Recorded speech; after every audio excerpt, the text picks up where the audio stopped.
Hey, come here for a second. Listen to this.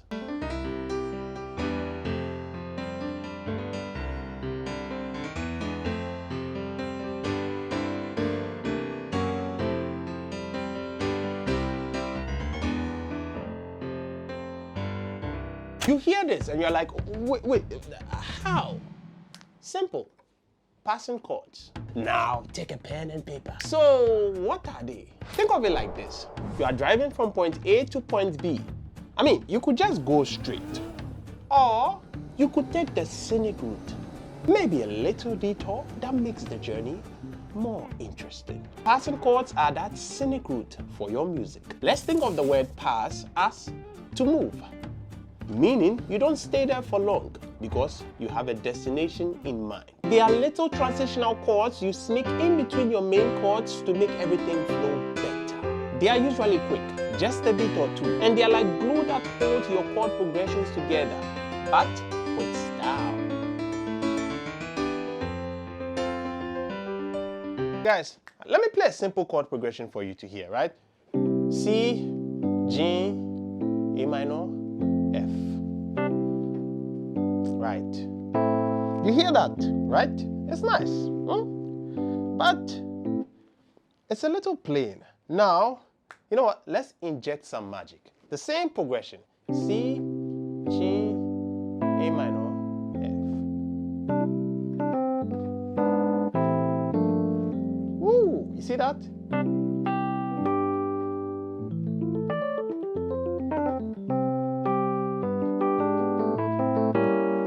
You see? Now, you feel it, right? You see the difference? It's subtle, but huge. That's the power of passing chords. They add color.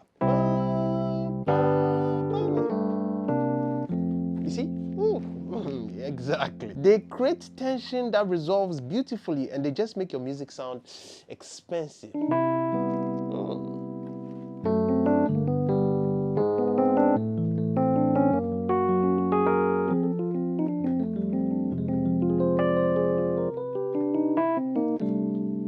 Smooth transitions, no more choppy chord changes.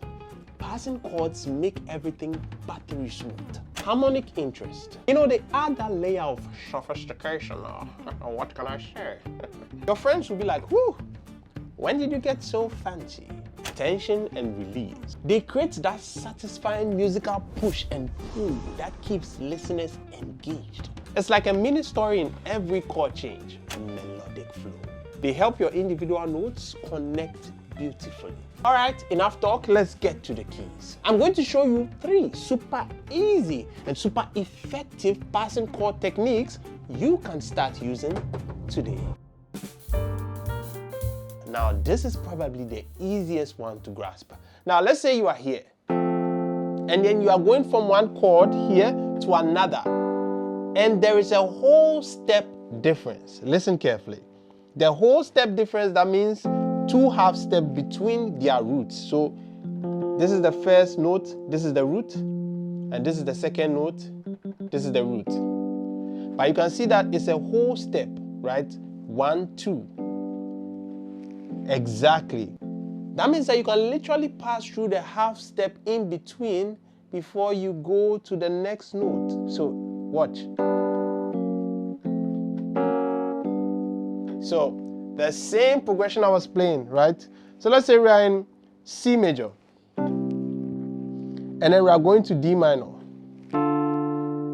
You can see that this is C major. It's a whole step to D minor, right? 1. So you see? So you see that C sharp chord in the middle. We snuck in a chord half step above our target, which was D minor. Let's just say this is our progression. So the next time I move to the D minor, I'm going to try it. So, you see? Exactly. Exactly. Now that's it. You can also go from below. Now we're going, right? But we can go from below. So this is what we're going to do. Now if you're going to C major, you could put a B minor right before it. right? But often, even simpler, a B diminished 7th sounds incredible here. Now, let's just play a chord progression, right? So let's just say we are going from the 5 to the 1, right? Da, da, da. See? Da, that's a G7 to a C major. So now let's go. You see? What? That passing chord. We went from here. So passing chords are not complicated. It's just we have a destination. We want to go to the destination, but we take a detour before we get to the destination. Simple. That B diminished 7 is like a little magnetic pull straight to the C major. Try it. Find any chord progression where you move a whole step up or down and try slipping in a chord a half step away from your target, right? So let me just try another one. This is a very common progression, right?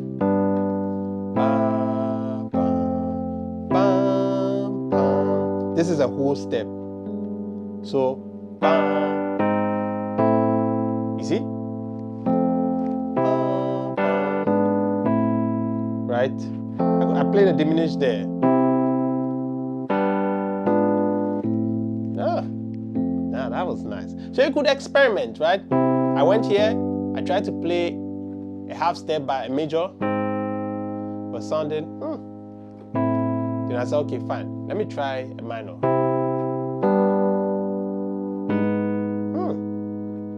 That one was nice. You understand? So it's just trial and error. We just have to try. So now your turn. Grab your piano, try from C to D minor. Then try from C to C sharp to D minor. Ooh, hear the difference.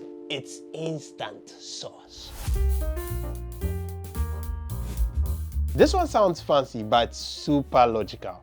Now imagine you're in the key of C major, right? Your chords are going to be C major, D minor, E minor, F major, G major, A minor, B diminished, and then C major, right? Good. Now let's just say we are going from C major to D minor. The D minor chord is important, right? Yeah. So now, what if we treated the D minor as if it were a temporary home for a second? Stay with me. What chord pulls strongly to a D minor? Is the 5th of the D minor, right? 2, 3, 4, 5. That's A 7th. That is a dominant 7th, right? You see? Exactly. Now, if you are confused, I want you to remember something. Every time we play a dominant 7th chord, so if you're in the key of C, the 5th of the key of C is 1, 2, 3. So let's just count first. 1, 2, 3, 4, 5, 6, 7, 1. We've got that logged. Now, the 5th of C is what? G. Remember this. Okay, good. So now, every time we play the dominant 7th, the 5th dominant 7th of a chord, it has to resolve to the 1. So just listen carefully. You see how you feel at peace? Yes. So now if we're in the key of C, right? The 5th of the key of C is G, and this is what we call the primary dominant. This is the 5th of the key of C. Good. Now, any dominant chord that is in the key of C, right? So that means that any dominant chord that I play on the white keys, because the key of C is made up of white keys, 1, 2, 3, 4, 5, 6, 7, 8. That is not this 5th. If it is not the primary, it is the secondary. So any other dominant chord that I play apart from this is the secondary dominant. That's what we call the secondary dominant. So now that we have that, we have 1, 2, 3, 4, 5, 6, 7, 1. That's for the key of C. Now, when I say scale degree, that means that any note in the key of C is the scale degree. So this is first scale degree, second scale degree, third scale, fourth scale degree, fifth scale degree, sixth scale degree, seventh scale degree, back to the 1, right? So let's say if I'm in D minor right now, this is C major. D minor is a second scale degree, right? And now, if I'm looking for the fifth of D minor, it's going to be what? I have to count. 1, 2, 3, 4, 5. That is A. So what did we say? We say when you hit the fifth, you just play a dominant chord. And so that's going to be A7th. And I'm going to show you the formula for playing a dominant chord so that you don't get confused, right? So this is a dominant chord, but this root note is in the key of C. You see A, right? So now me playing a dominant chord right now, this becomes a secondary dominant because the key of C, the main dominant is this, right? Exactly. So this dominant leads to D minor, right? Okay, great. So now let's go back to D minor. What is the fifth of D minor? Right, I said already. A7. Exactly. So instead of playing C major, D minor, we can play C major. Woo! Did you hear that? So this was the secondary dominant. Good. So now, let's just say we want to play F from C major to F major. Now, we have to take the F major and we're in the key of C, so everything has to be white keys, and we have to find the fifth of F major, which is going to be 1, 2, 3, 4, 5, which is C major. So it's going to be what? C. Did you see that? I was going to F major, but I played C major, dominant 7th to F major. You see the way the second dominant works on here? Okay. Did you hear that? Now, let me go back to the D minor. You see? That A7 pulled us into the D minor with such purpose. It's like it's borrowing power from another key just for a moment to make your current chord sound super important. Do you understand? So I could just do C major. You can do this for almost any diatonic chord in your progression. So let's just say if you are going to G major, right? That's all. That's where you are going to end. So that's the fifth of C, right? 1, 2, 3, 4, 5. Exactly. But now, if we go to G major, this one. What is the fifth of G major? We count from here and we go 1, 2, 3, 4, 5. That is D. And so let's just play a dominant chord for the D. So now let's try it again. So instead of, let's go. Did you hear that? It's like it pulled us to the G major. Exactly. Boom! Instant jazziness. This is a staple in gospel and jazz for a reason. It sounds incredible. Let me try secondary dominance. I'm going to go 1, 5, 6, 4. Simple. I'm going to play secondary dominance. Let's go.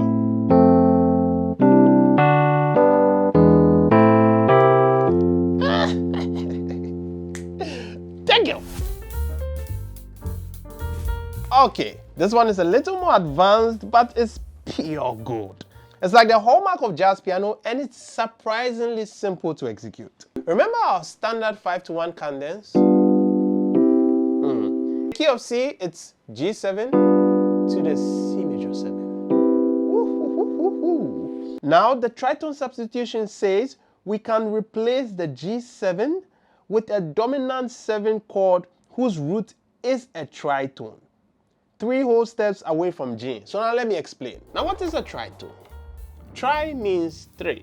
So essentially 3 tones. And 3 tones is also the same as 6 semitones. You get what I mean? 3 tones, tritones. So from here to here is a tone, right? So this is a semitone. The nearest note is a semitone. So 2 semitones is a tone. So if I'm here, A tritone will be three tones. So 1, 2, 3. That's it. So that is a tritone. So the tritone of C will be F sharp. You see? Exactly. That was just by the way. Now let's go back to the key of C. We're playing a G7 to a C major. Good. Now, what's 3 whole steps from G? G. Let's count. If you want to count, if you want to make it easier for you, just count 6 semitones, right? So 1, 2, 3, 4, 5, 6. So that's C sharp or D flat, right? So let's use C sharp 7th. Exactly. So instead of playing, let's just say 2, 5, 1. So let's just say this simple progression, we can now play.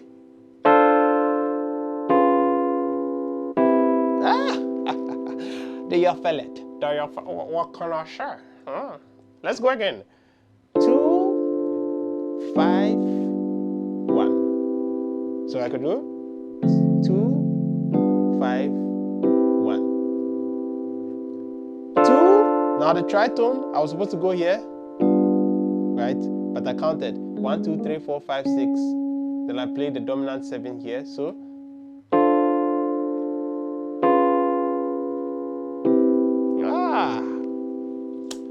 chef kiss. You see the difference? It's supposed to be.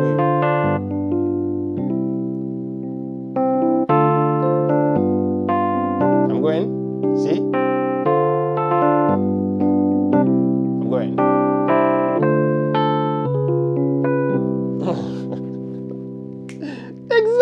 Exactly. Did you hear that exotic flavor? That C sharp 7th creates a totally different tension, but it resolves just as beautifully to the C major. It's spicy, it's cool, and it's a little unexpected, right? If I'm playing like that,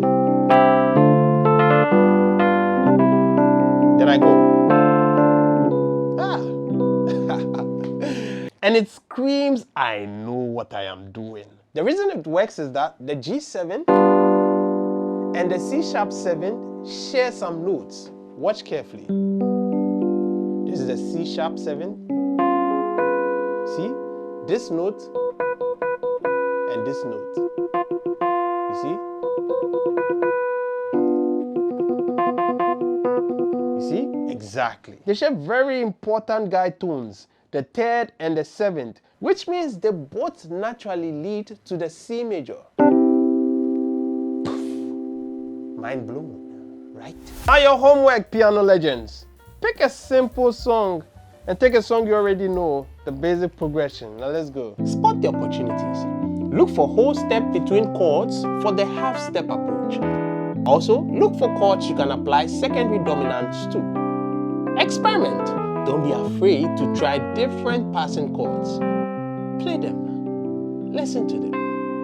Does it sound good? Does it make the music flow better?